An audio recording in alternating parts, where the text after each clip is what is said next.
Welcome to Still Plays Galaxy of Heroes. This is Grand Arena, the first match of Week 2, Season 38. And we begin this week just barely holding on to Kyber 2, so I need to win this one. But after this, I think I have a good shot at a very strong week this round. Last week, however, did not go the way I was expecting. Round 1 did. I was going up against the toughest roster within that bracket. He had the most relics, and all of them were at the very high end, and no weaknesses in mods or datacrons, and he had 7 GLs, which that entire combination is the type of roster that usually will find a way to beat me. And even though I was able to full clear him, he just one-shot my board, and I could not compete on banners. So he took Sith Eternal Emperor here up against Melgus, Ahsoka taking out my Jabba, Raddus taking out Qui-Gon, Gas against Maul, Veers up against the Mon Mothma. Now we're going into some of my weaker nonsense, the Bad Batch, Bossk taking out this really a lot of filler on my defense, something I really would like to improve. The Newt team, though, made a little bit of damage.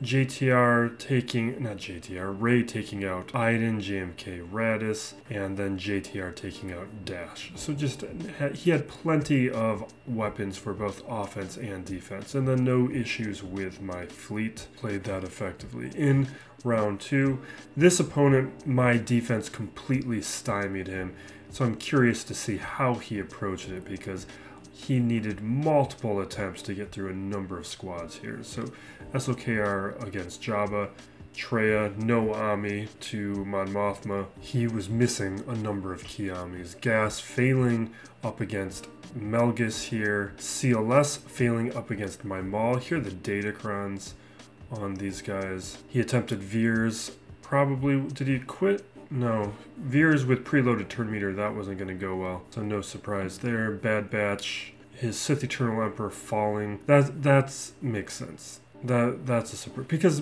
Maul is one of those teams that you can bring up as a non-GL counter to Sith Eternal Emperor.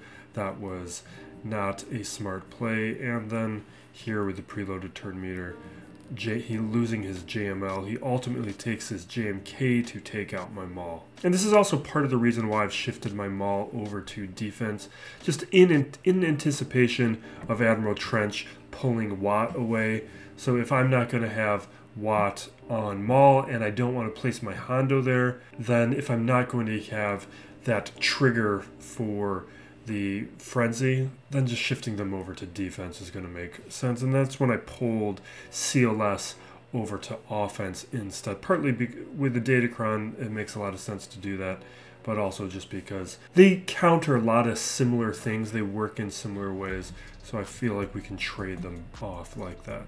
Now Qui-Gon here falling to Newt. This is something that like my Newt can't do, but it's a counter that's I've been interested in. Just I don't want to put the relics on it. Iden not cleaning up the Melgus, Wampa not cleaning up Melgus. This is why it's important to have certain counters. What I like to do here though, Hondo can clean up a Melgus. That's one of the reasons why I don't want to place him on a team like Maul, because of all the other things that he can do. Or Scene falling to my Newt. Jawas up against First Order. That's not the type of team that the Jawas will beat. And then he had no issue with fleet. On the back wall though, he attempted Melgus here with Watts. That's interesting. That's not going to work, especially when I have Vandor here to revive everyone. He was just going to get stuck behind my own taunts.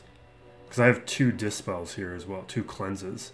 So even if he lands shock on somebody, it's not going to stick. Crew here then falling, Tuskens falling, Ewoks. He was just out of teams at this point. He was also a little shallow. Now this final match, this one was frustrating because this one I could have won, but he had attacked the night before, and I thought he was in Europe based on his name and guild name. I thought he was an Italian player.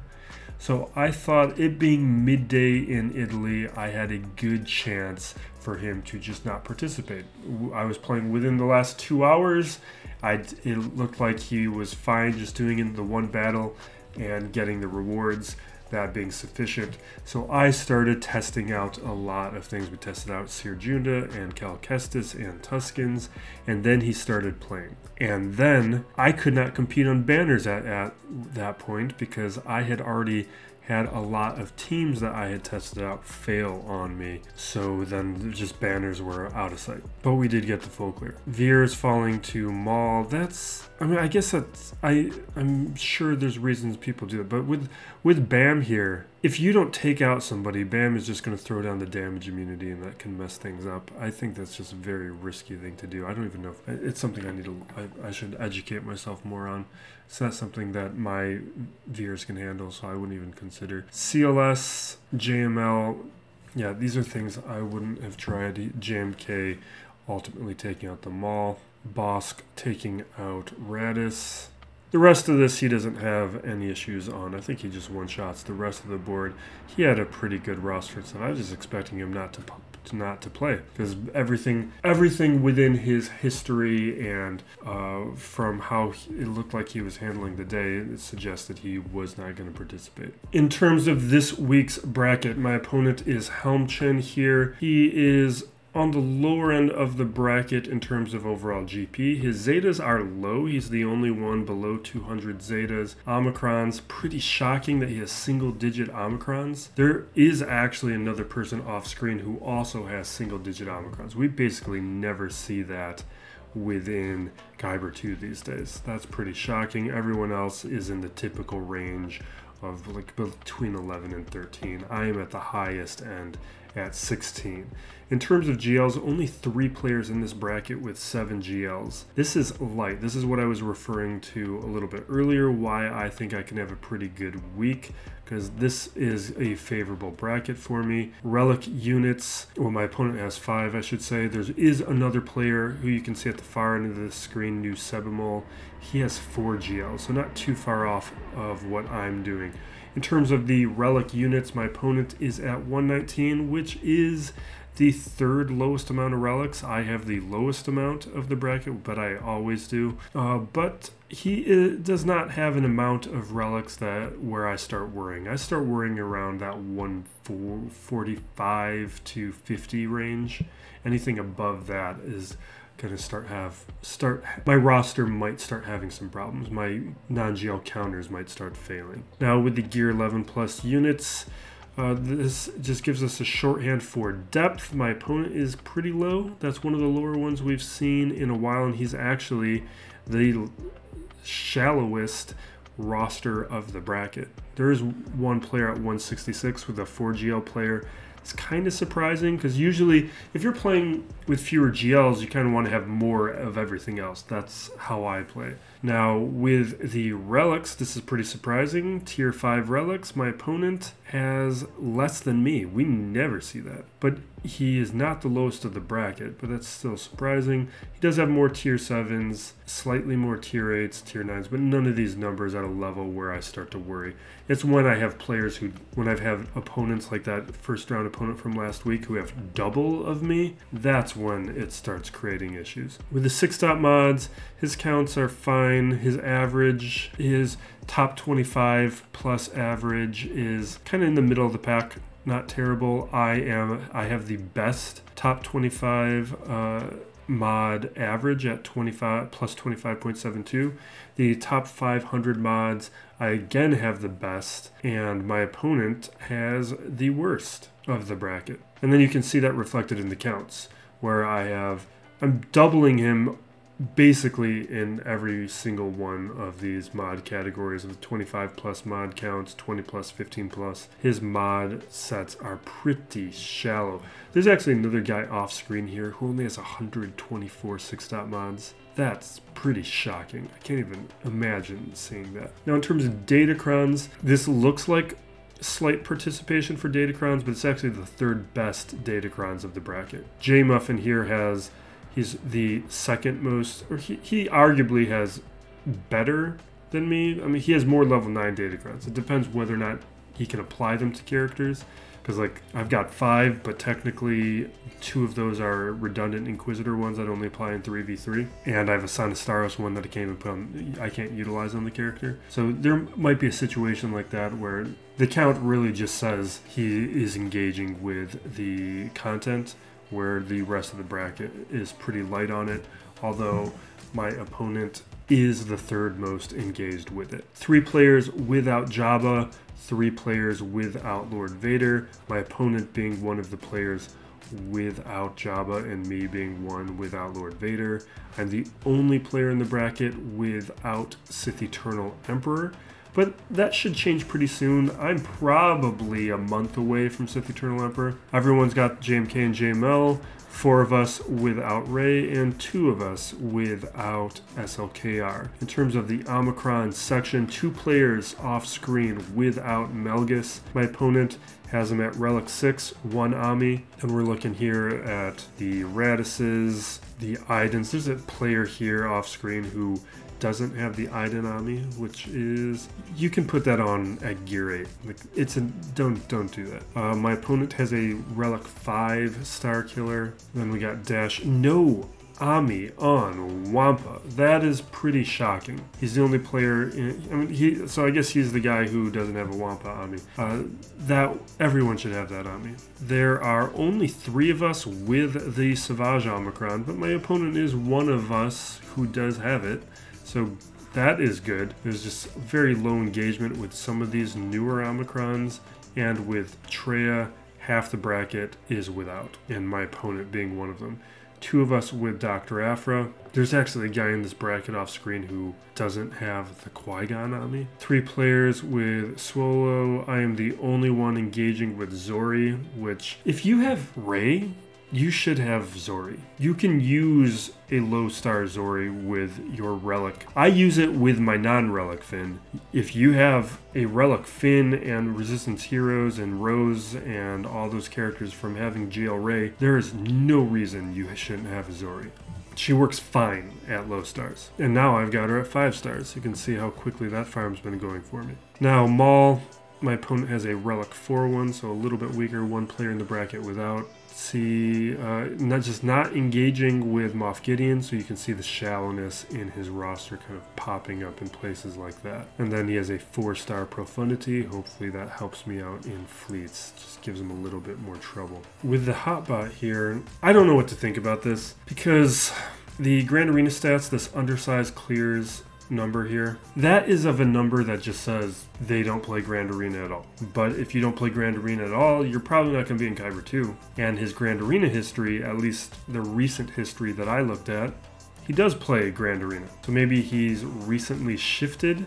Maybe that's part of what we're seeing with the Omicrons. Maybe this is a person who sold an account and the person who took over has now started participating. Like, I don't know what's going on here, but this is weird, and I think he is playing the game mode now, because his recent history, when I was scouting him, he was winning his matches.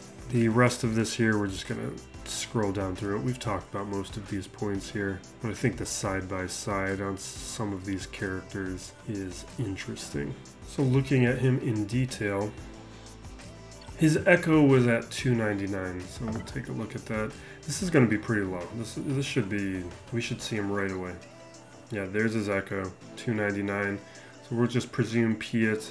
I'm not going to confirm it, but let's say Piet's at 300, and he has 12. Okay.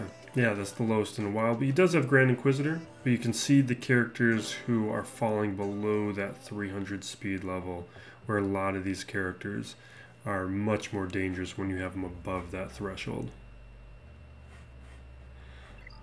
Now, I did slightly change my defense here. No, not in really any major way. What I did is I made it weaker and worse. Well, I put Finn. Like, we'll see if this does anything. Hope maybe it'll trip him up. It'll be fun if Zori does something. I don't have the Omicron on her, but I needed to take my Newt off of defense because we're going to do trench testing.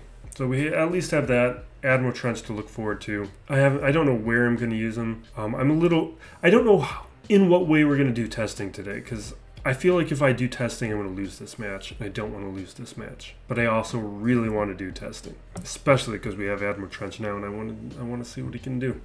But I also didn't like some of the preliminary things that we were seeing, so I don't want to punch up too much. Now the rest of this here is as it was. Just click through it.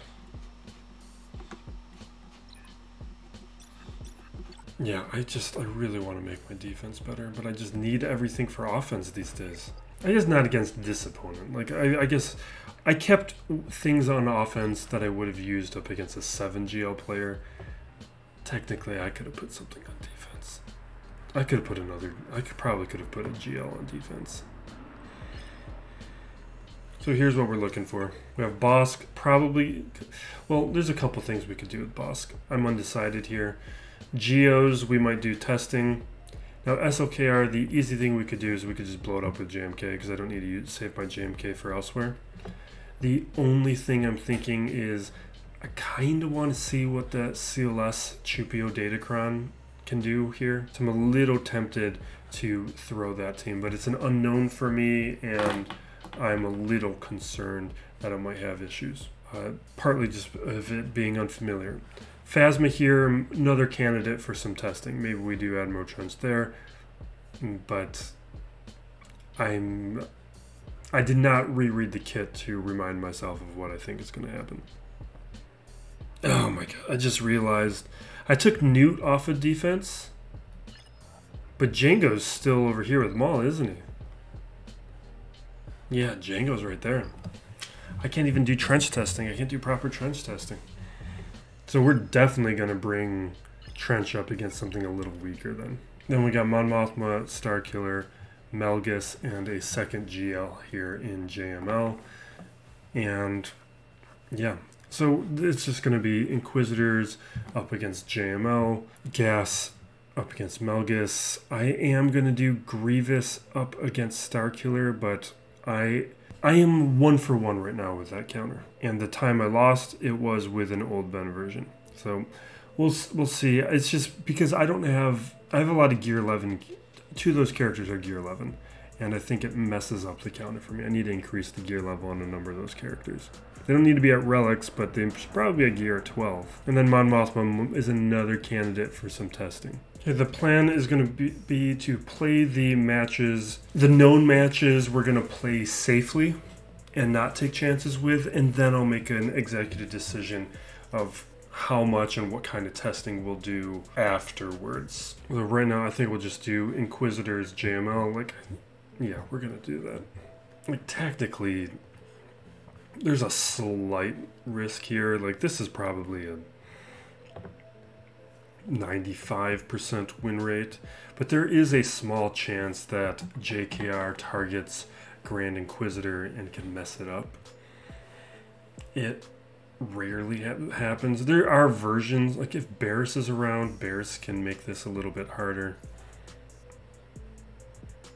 In 3v3, I think Barris just messes it up.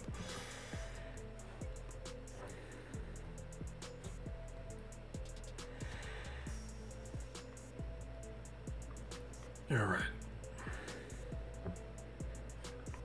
I'm going to go after Jedi Knight Revan. Because if we take him out, we don't need to worry about Savior. Throw an ability block. Or wait, he's immune to that. He's at close to full turn meter, so I am just going to use basics. I don't want the Torture to come off super quick, so I'm just not going to bother with that ability right now. Guess maybe I could have. Gonna AoE. Daze and AoE. Get some protection up on everyone. We'll heal up Ninth Sister. And now I will do Torture. You know what? Let's do this. Oh, it would have been better with I think we just triggered Savior. I really just want to take out Jedi Knight Revan is what I want. Can the Grand Inquisitor? No. No, he healed up.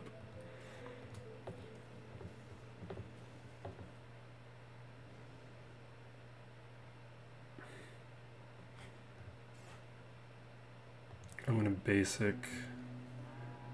Yes, okay.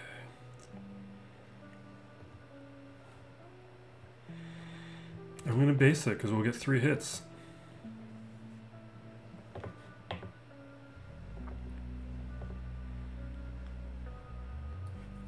We're still stuck behind the taunt. Okay.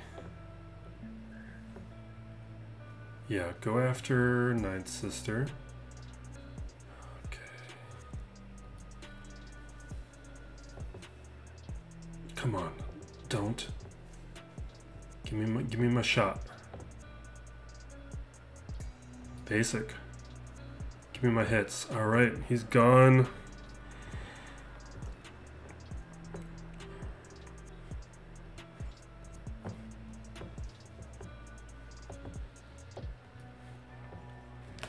Alright, let's see if we can get more. I should have healed there. We could have tried to get more banners. Let's do this and equalize. Alright. I should have targeted Hermit Yoda, and then maybe we would have got another chance to heal up, but that's fine.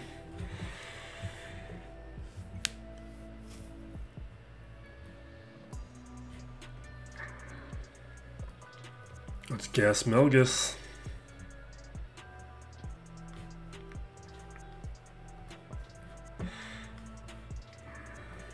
I wonder if the level of his modding will make this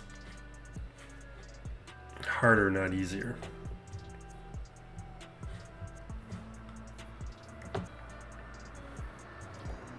I do have way more Datacrons this week. I was still a little undecided what I wanted for some of these. This squad, though, I want the Tenacity one, but I want to give him... You know what? Let's actually take it. It's not like I'm going to throw this on Smugglers.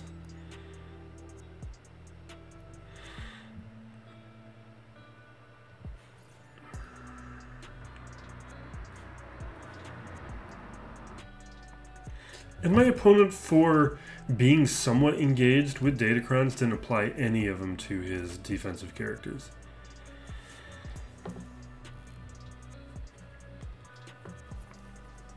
Which is too bad. It's going to make things much easier for me, because now I don't have to worry about his Melgus reviving. Well, not that it would with gas. But if my gas fails, I don't have to worry about it in a cleanup situation.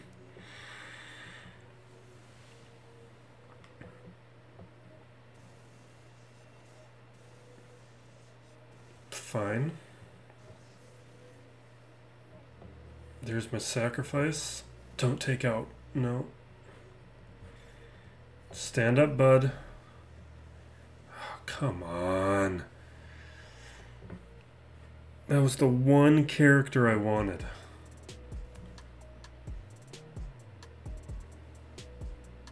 Take him out.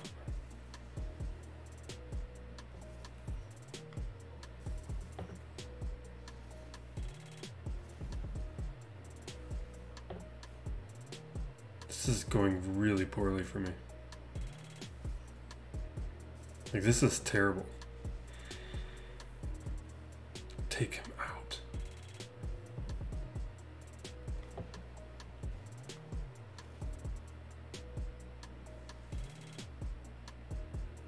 You have got to be kidding me. All right.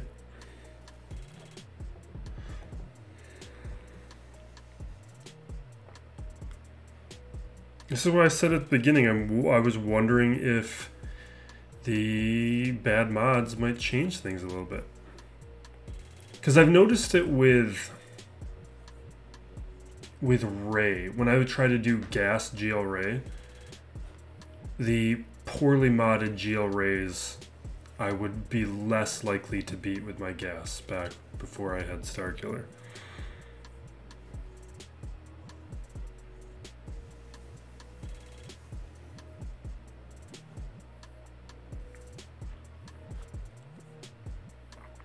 You know what?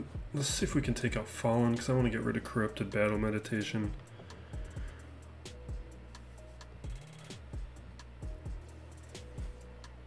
There we go. Let's hit Revan.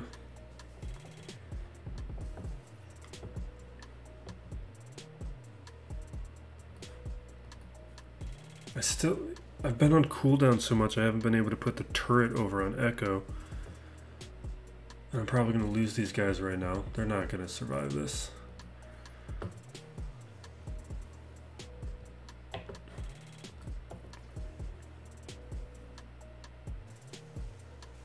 Oh my god.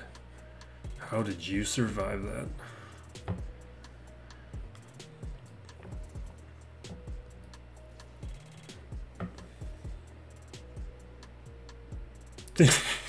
The thing is, I probably could have just used JMK up against this, but this is more fun. I like playing as if I have to do it the hardest way. Like, if I get through these kinds of defenses without resorting to my GLs, I like that. Like, that's the challenge I like to take on. But really, if we think about this defense, there's no reason to. I could do JML the JMK, JML the SOKR, JMK this, and we're basically done. All right. Oh, man. You know what? I don't care. If we lose, we lose. I need more data points. Let's do droids.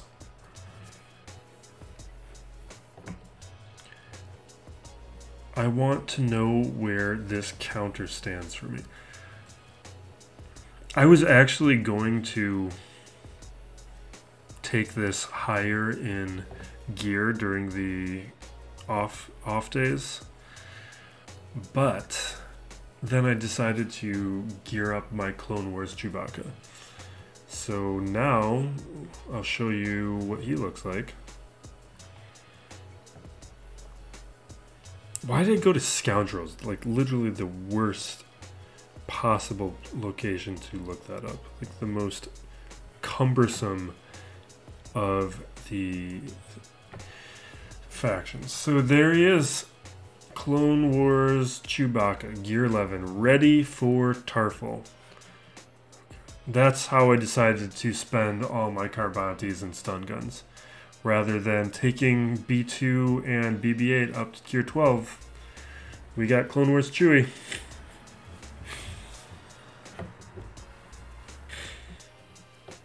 Alright, let's see how this goes. We got our turn meter off the bat. AoEs. We don't have Visas to worry about, so that is something, but it's not really the big deal here. We get an AoE. We're going to do another AoE, hit everyone with target lock, get some turn meter. Okay, I think the one we lost to last week may just end up being a situation where that guy had excellent mods, and now we're going up against a bad mod version. And we're also a Relic 5-star killer. Okay, we've basically won this at this point.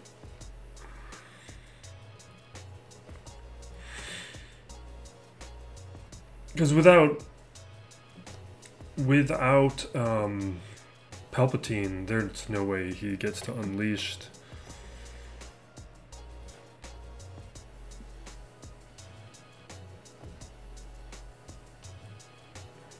I don't really feel like we learned much here, though.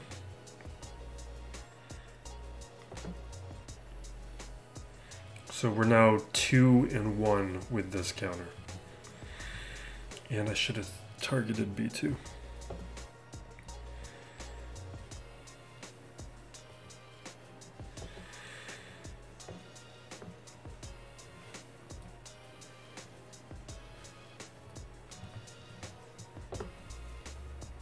Alright, down goes JTR. Auto from here. Now we got Mon Mothma. We're not going to do testing yet. The thing is, this back wall, what I'm expecting on his back wall is Ewoks, Old Republic, and another team we can, like three filler squads that I can just solo. And I don't know, I'd almost rather do the solos than the testing. So I kind of want to test something up against this Mon Mothma squad. I just know we're going to lose. We're just going to wamp it and take a look at the back wall.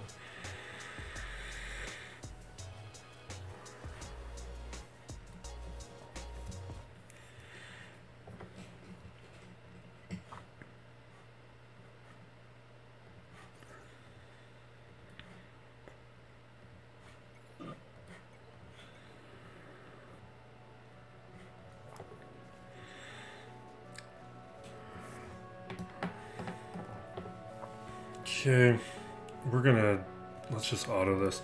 Let's rant about Mando. I've been wanting to talk about Mandalorian for a little bit. I've been doing this over on the Twitch screen and talked about some of my thoughts and feelings.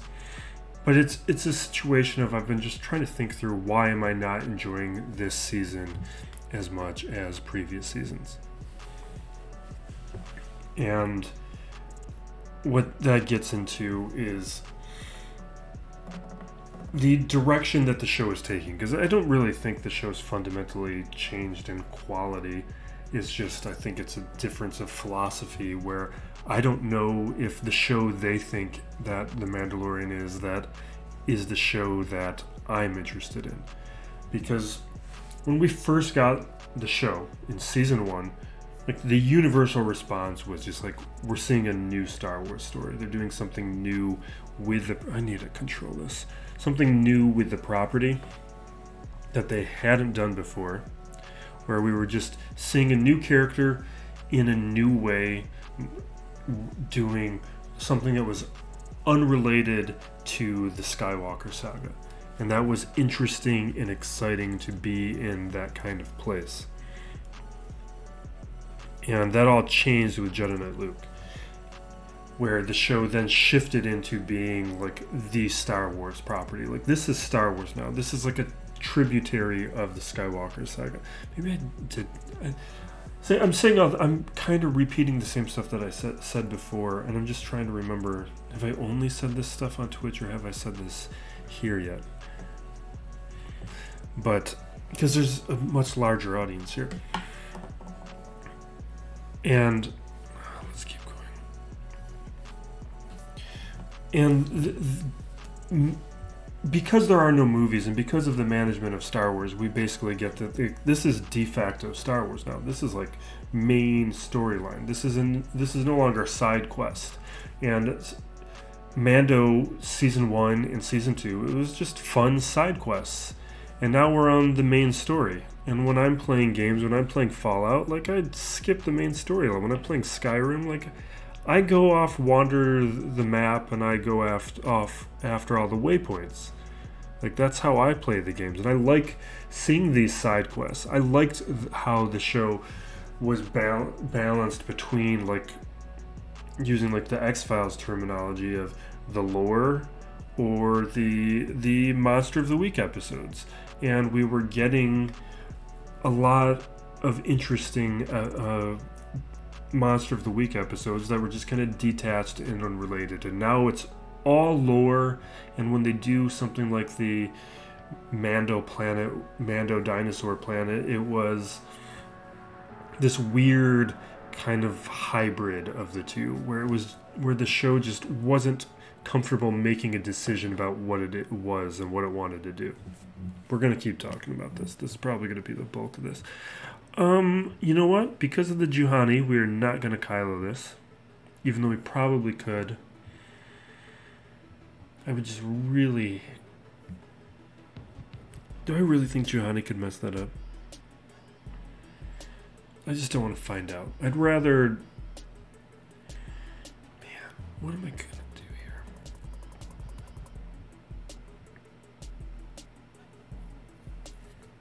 I really want to test out some of this stuff.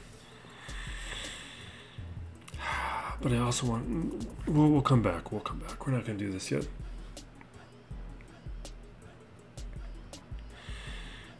let's do a couple serious battles.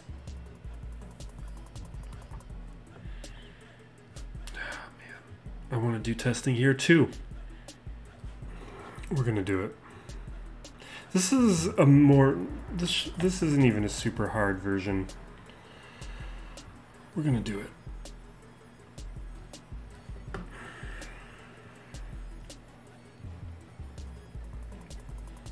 All right. We'll return to the ramp.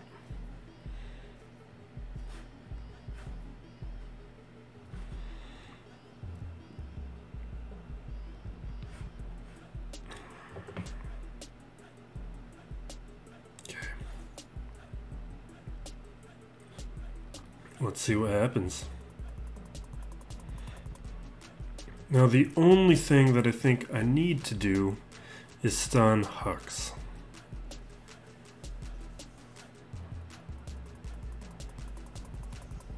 They'll do that.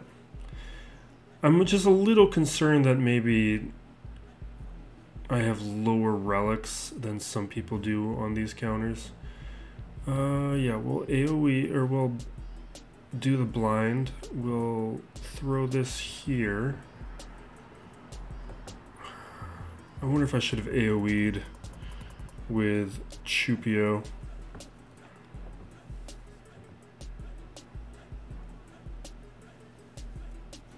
I think I should have AoE'd with Chupio. I hope that doesn't cause me to lose this. Now we'll AoE. I should have AoE'd with Chupio. I think we'd still have Han then. Or not Han, we'd still have Chewie.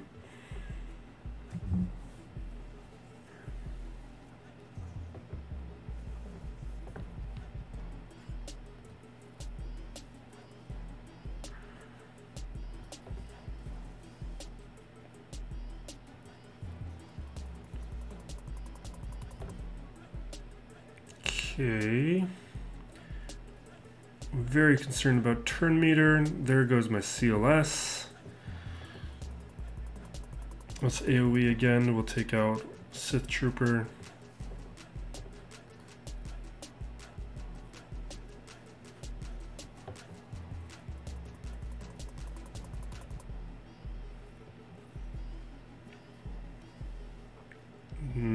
Not a fan of that.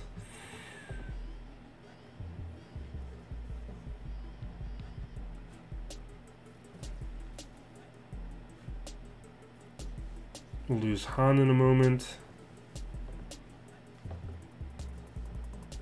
Okay, let's do this.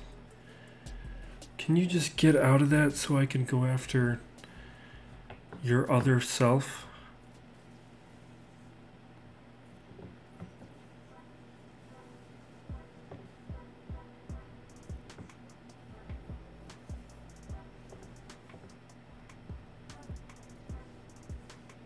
Come on, man.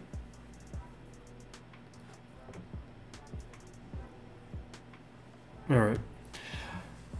Slight misplay in there, I think. I think I should have done that AoE, taken out Hux. I don't know if it would have changed anything, but interesting. Definitely promising.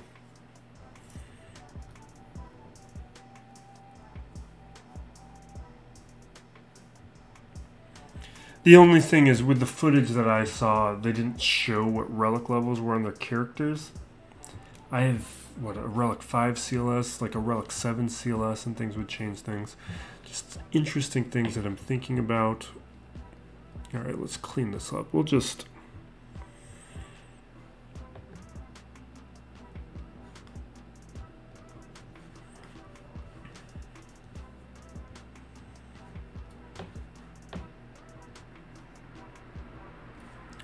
Oh, you know what? Oh my god. What's this Phasma team? Phasma. I'm just wondering, do I...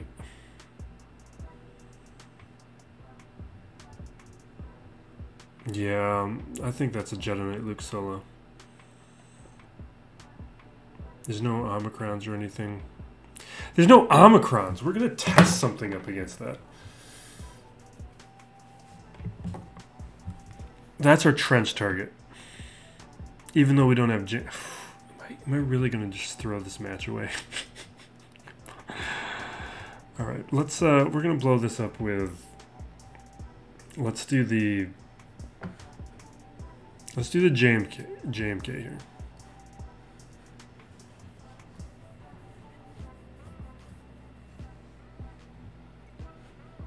Actually,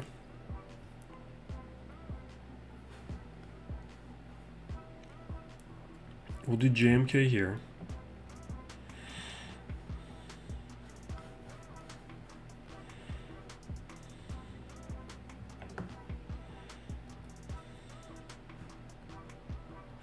No, let's treat this like a 3v3 match. Let's just do this. Let's do that, but we can bring in somebody else.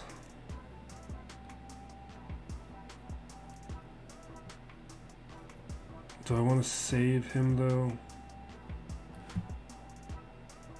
Let's just do that.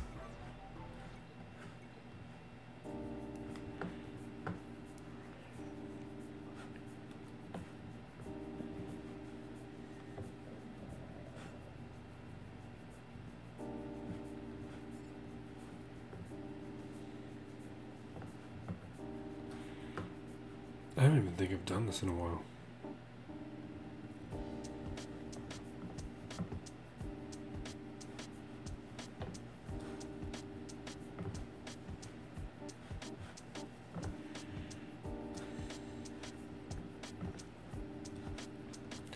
Okay, back to the rant.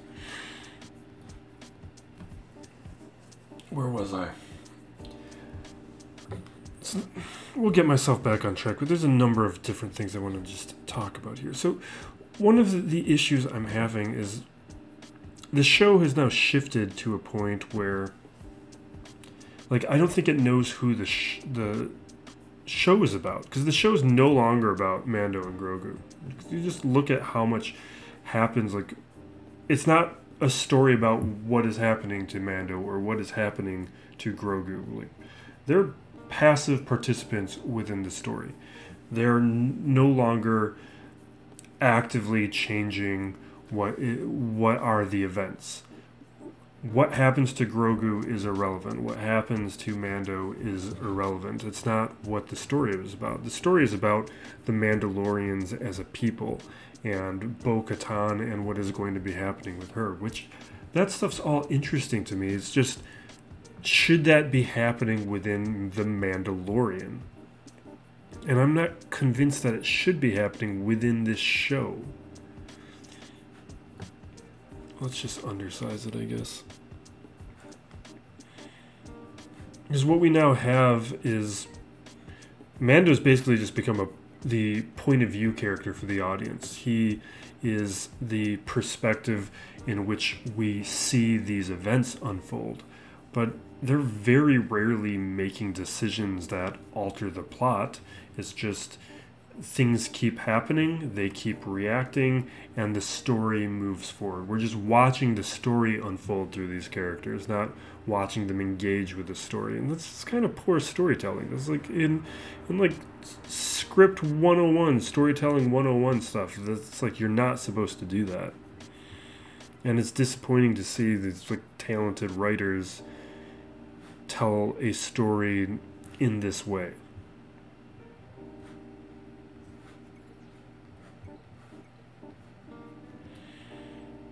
And then I have this small annoyance. I've been noticing it, and as the like stunt casting and all these cameos keep become a regular portion of what's going on in the show, some of it is like detrimental to the story. It's one thing if it's just like a quick side character like they did in episode 1 on the ice planet, where it was like, I forget who it was, the guy from SNL. I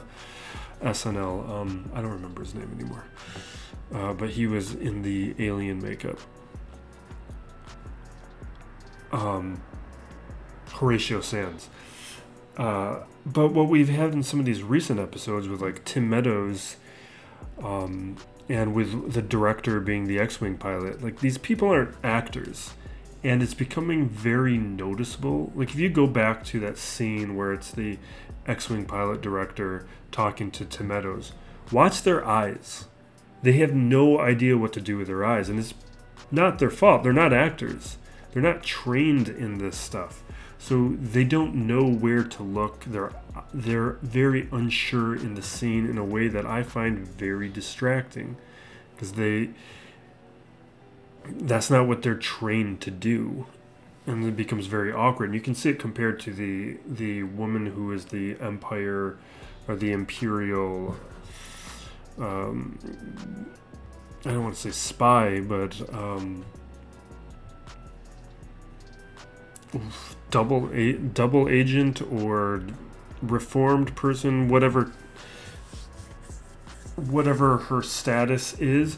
She's clearly an actor, and you can just kind of see how she is poised within the scene. She's comfortable with the scene. It kind of makes sense, and she doesn't do some of the awkward things that you see the non-trained actors doing. And as more and more characters on screen become these avenues for cameos, where the most recent episode we get Christopher Lloyd and Jack Black, and at least they're trained actors, or at least experienced actors, where it's not distracting. They weren't distracting, but there were a number of other earlier episodes this season where I was pulled out of it. And they're doing these things for fun now in a way where I don't think it's helping the story that they're trying to tell. And it's a story that I don't even know they should be telling. All right, we can just do testing now. You know what we're going to do? I did this last week, but I want to do it again. I did it up against a weaker Geo team. Let's do it up against this one. It's a little stronger. It's going to be the same result. I was going to do Seer Juna, but I'm kind of confident it's going to work. We've done Tuskens up against Geos before. I want to do something new.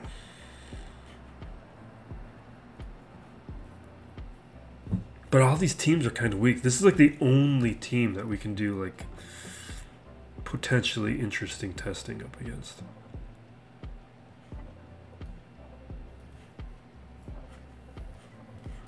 Let's do it. We're gonna do it.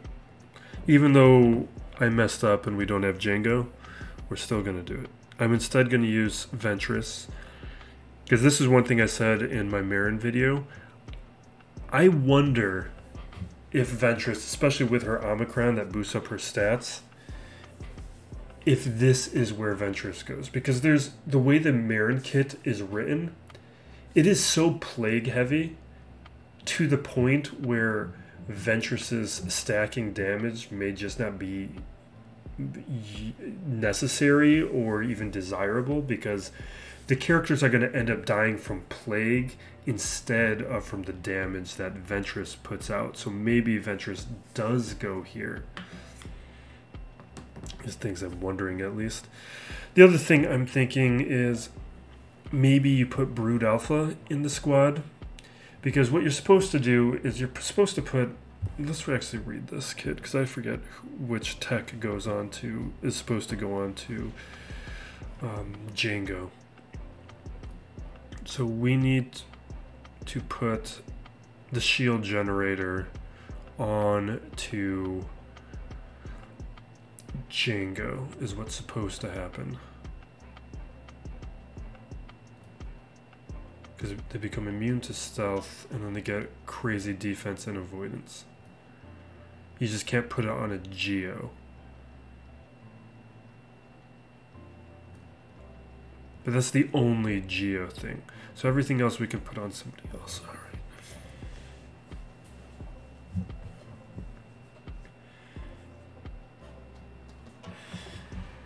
Can't put any Datacrons on. It's Gear 11. I do have all the Zetas. No, well, the Omicrons are Terra were anyway.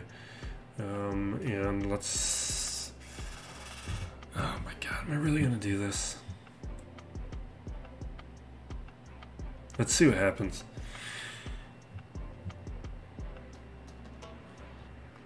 Alright. So we don't have a Django to put this on. Let's put it on to Dooku instead. This might be crazy, but this is what I'm thinking. I'll put the weapons tech onto Ventress. I will do the stealth move. We'll put Newt Extortion onto who? Let's put it on Fox. Now, special damage to the target, inflicts stagger, call others to assist. Let's do that.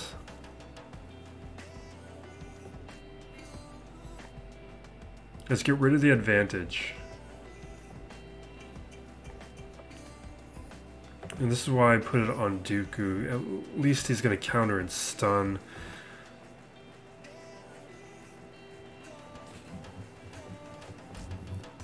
This is looking like it's going to be a safe win, at least. What does this basic do again?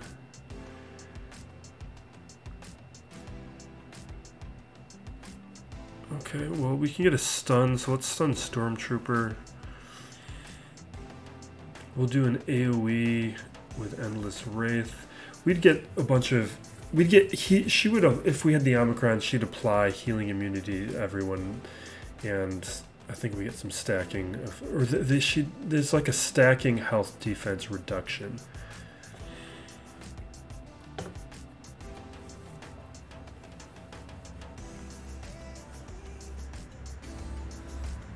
Okay, let's dispel again. We'll try and stun Phasma. I guess we don't. I'll put this on Trench. Hopefully it'll help keep Trench alive. We'll try another... Yeah, I don't think that would take anyone out, but... Let's throw the Extortion on Kylo. Back to stealth.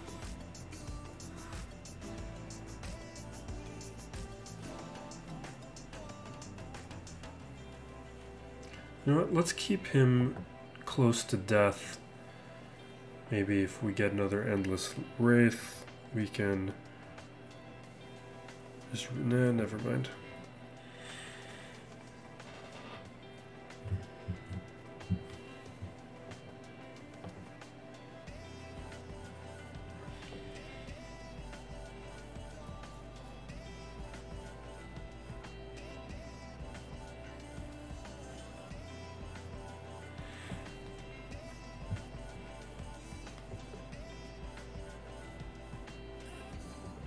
Okay. We might auto in a moment.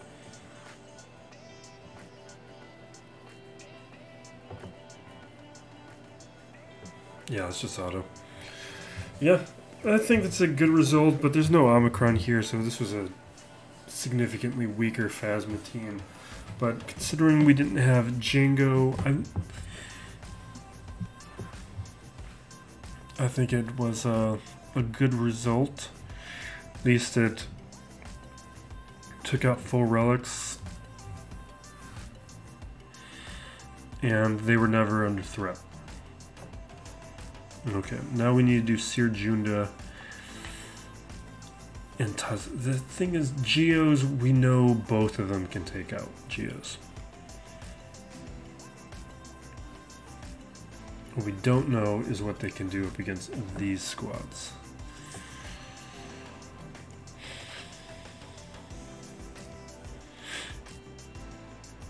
There's technically 2 AoEs here.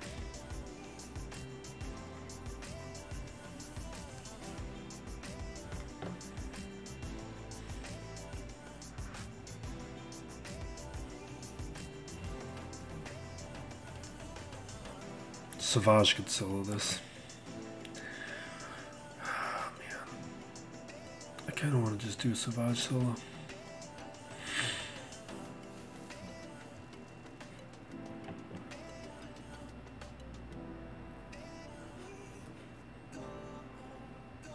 I just kind of want to see what the Tuskens will do. Because they lose up against stronger ones, but can they beat this one?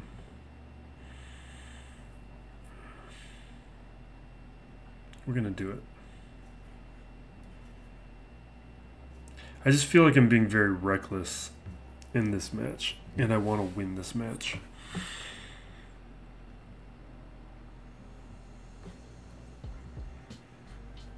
We go first. That's interesting. Oh, she doesn't have the Omicron. What am I even talking about? There's no Omicron here. This is not... Jeez, I'm like stressing out about these decisions, and there's no Omicron. Oh my god. None of this matters.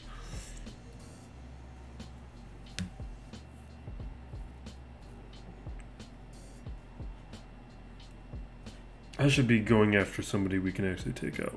Let's just take out Shore Trooper before he can taunt and heal. We're only at 10 stacks, so we do a basic.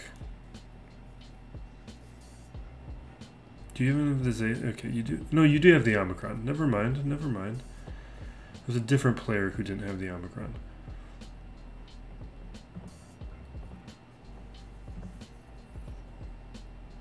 Okay, we're at 17 stacks. Let's do a big hit.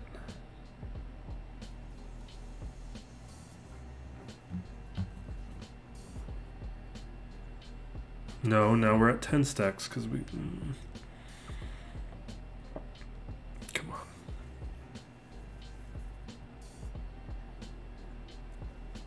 Awesome. Okay. Let's take out Stormtrooper. I just want to get to a character advantage. Actually, let's do a hit over on Stark. Awesome. Stark goes down.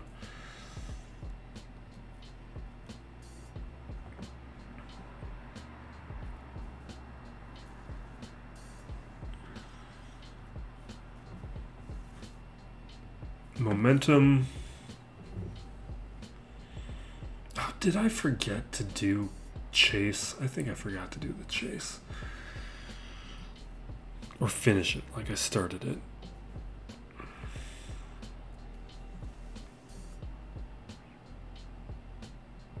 Is this not working right? Like, why aren't you getting your buffs?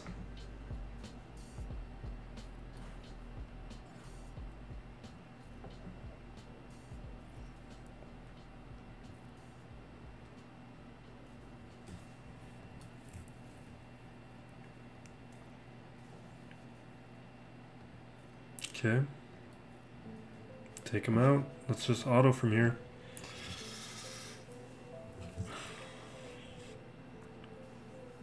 See, the Mando rant, like this all ties back into that long-running feeling that I've talked to you about a lot in a lot of the movies and the other shows. Like I said this about Kenobi, I said this about Book of Boba Fett.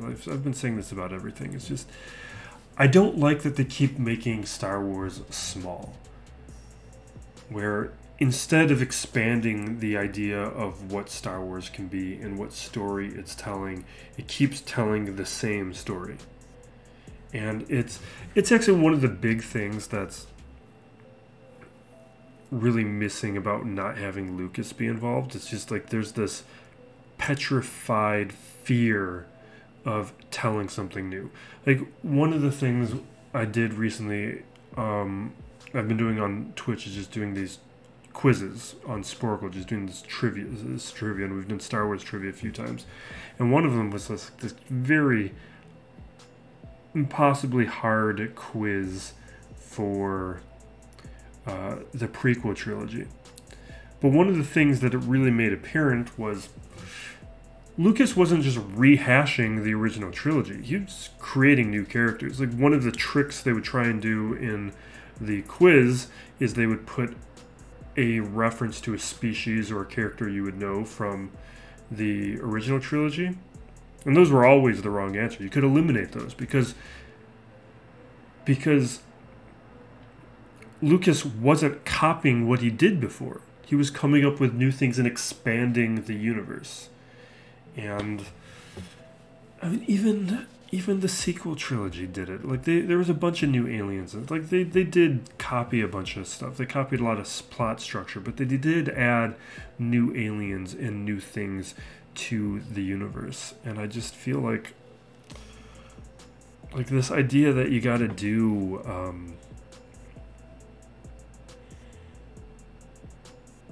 that you got to do some, like, make all these references to things. It's gotten to a point where it's just they're afraid to do anything new. And it's just disappointing. It's not like good or bad. It's just like,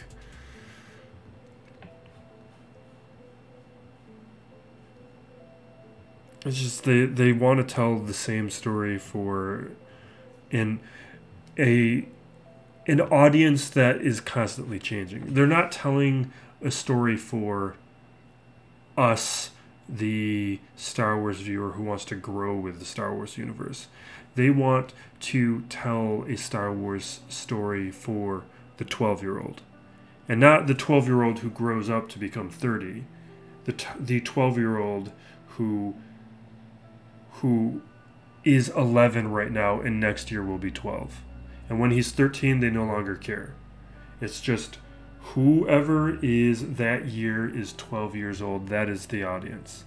And they kind of do this with Marvel too. It's just like, it's this age demographic is the audience, not the people who become a fan and then can grow with the property. No. Scav Ray is now Gear 12. We've got Fulcrum. When it comes to unaligned Force users, I kind of need another like crew or something. We're going to throw in Second Sister because I feel like she won't skew the data. So let's get to this. All right. I'm just going to hit Juhani. I needed to make them slower. That's something I forgot to do. Because they would all be better if they were slower. And okay, let's just do the whirlwind so we can take a turn again. Because we're going to get stacking effects where they're going to become more dangerous the more they use these abilities. So even though she wasn't going to have enough buffs, I don't care about that. I just wanted her to cycle through her specials so that she gets better.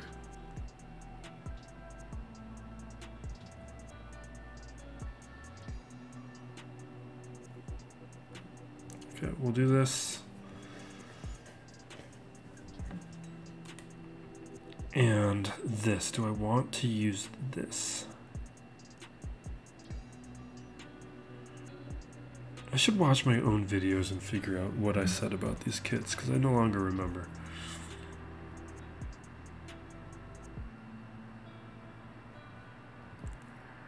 Let's do the ability. We get some buffs. The buffs, I guess, will help in terms of the attacking. Let's just do a hit on Zeb. Yeah, I'm wasting time. I gotta start taking out some characters.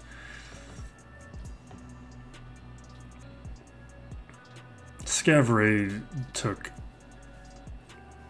what, 150 stun guns and Carbantes to take her up to Gear 12? It was a lot. And I was not a fan of doing it.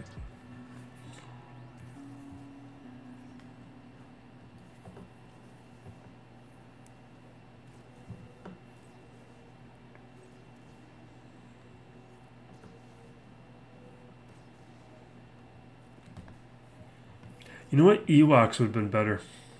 Because Ewoks would have taken all those turns. With Elder generating the turn meter and everything. Because this team has like a lot of assists, but it doesn't have a lot of... It's not generating turn meter.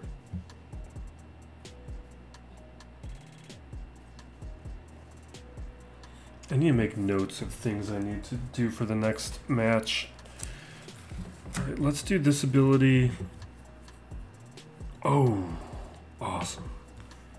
Because that ability is supposed to have that kind of potential where it can like one-shot somebody. I did not think at 3 stars Gear 11 he was going to do that. That was a huge result. Can we dispel? Anybody have a dispel? Because I really don't want to hit somebody with relics right now. Fine. Okay, we made some good progress there at least. Yeah, I want to take out Canderous.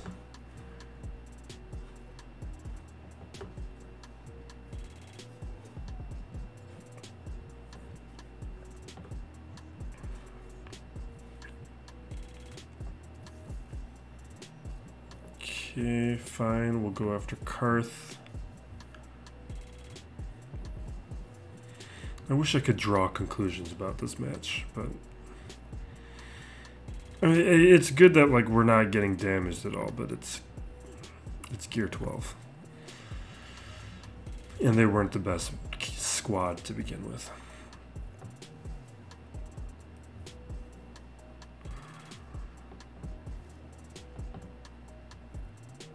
And we'll take out Mission and I'll auto from here because we're running out of clock.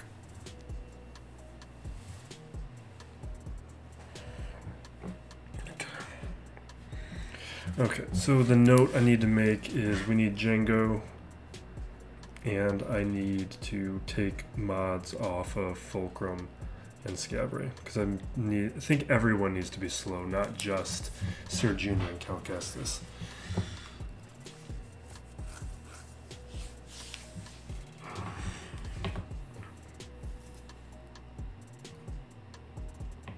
Let's JTR Swallow.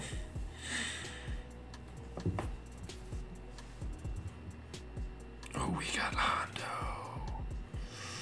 Hondo's so much fun. And this is fun too, though. Yeah, let's do it. Let's 3-man it. Let's give him a Datacron and 3-man it, and we'll do this. I don't have any resistance ones, though. I wish I had a oh, I do have one resistance one. Okay, we'll use whatever this is. It was getting expensive for me trying to reroll some of this stuff to get resistance Datacrons. I kept getting Smuggler and Droid ones. And then I ran out of resources. But I already have the level 9 Datacrons that could possibly matter to me in this set. I'm not going to do more than what I have.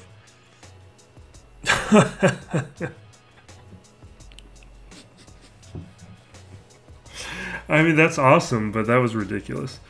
It's completely ridiculous. That's what ignore protection does. Like, I think a lot of players have left that Datacron off. I think that was always my instinct for the first Datacron to put on for this, not the first one. Because if you have, it makes sense why, because if you have Geo Ray, like, yeah, the other ones make more sense. But this is a good Datacron. Like, I think if you have Geo Ray, he's a 3 Ami character. I think I kept saying Datacron. It's because everything uses the same sounds in this game. That was ridiculous and fun. I'll give them the thumbnail.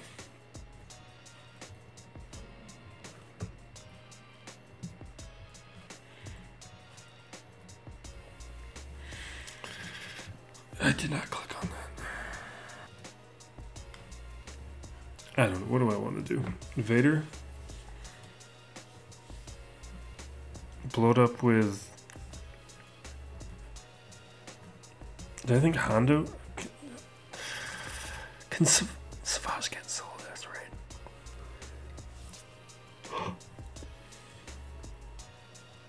God, I wish I had Marin to test or something.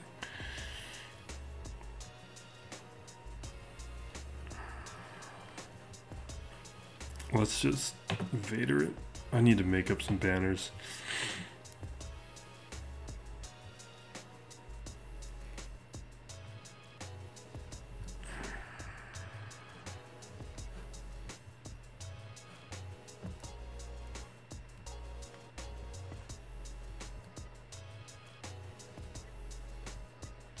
Do I have turn meter? Any more turn meter?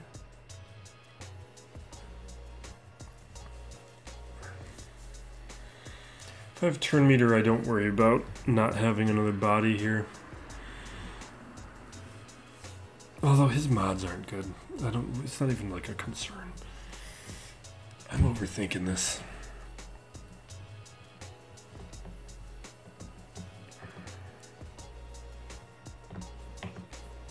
Alright. A little of that. Basic. Just taking out people. Shrinking the health pool to ensure that when I throw this, he goes down.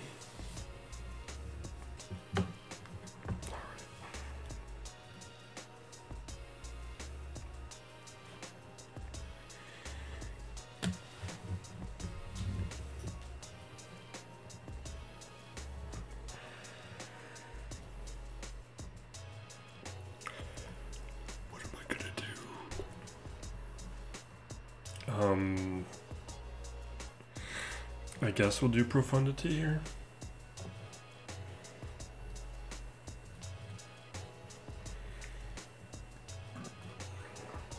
I've been watching some bad show on Netflix called The Night Agent.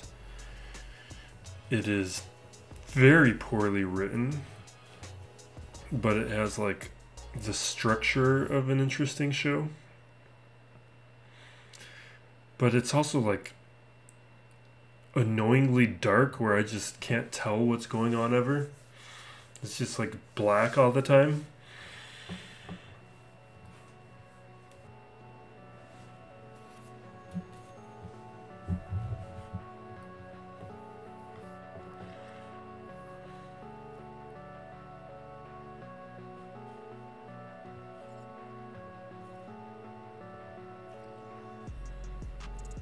Playing it a little bit differently because it's a different fleet.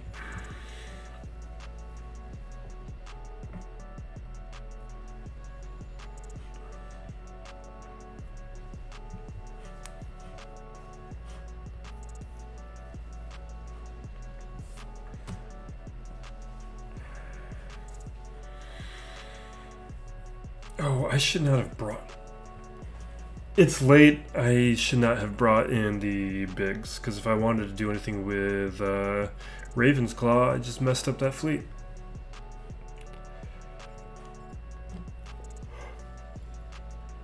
It's not going to happen. It doesn't matter, but it's not the point.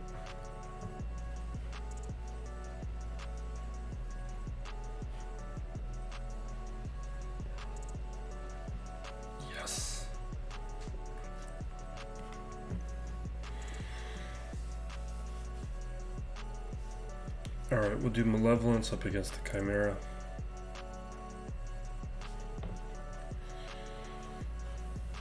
And we'll Scythe the Radis.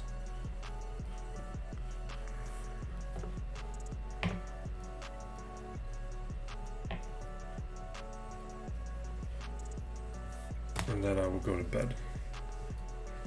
Because I started this way too late in the evening.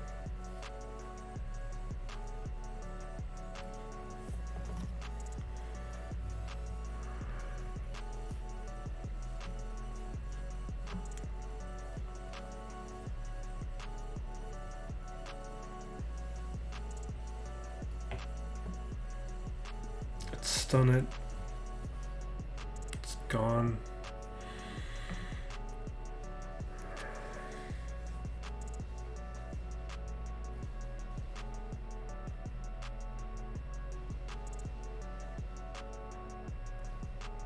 That Ben's, I'm just thinking about that Ben Solo thing. Like that was almost like a Anakin level effect. It's very fun.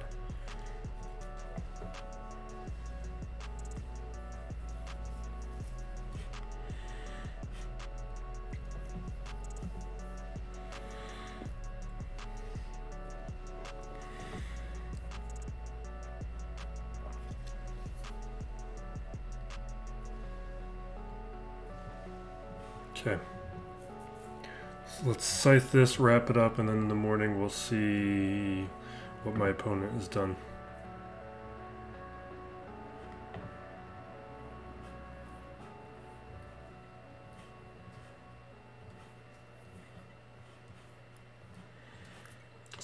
Scythe Gauntlets.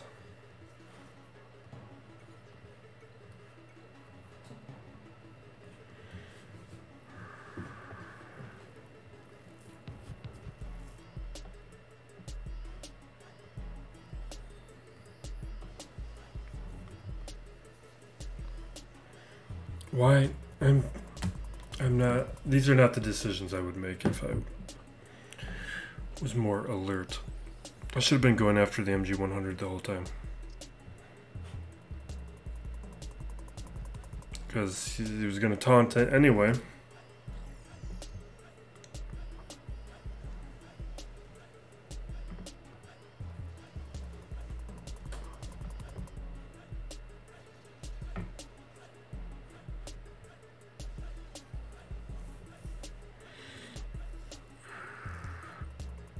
Does this do anything else?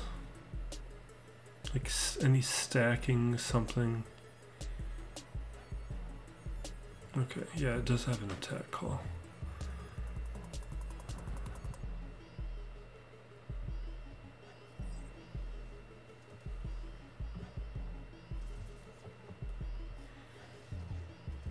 Can you stop dodging? Do you have evasion up?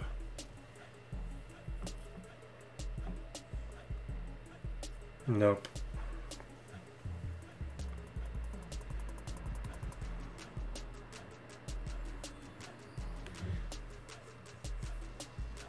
Not the ship for this fleet. Not the reinforcement that should be here. You needed the clone sergeant because you need another tank.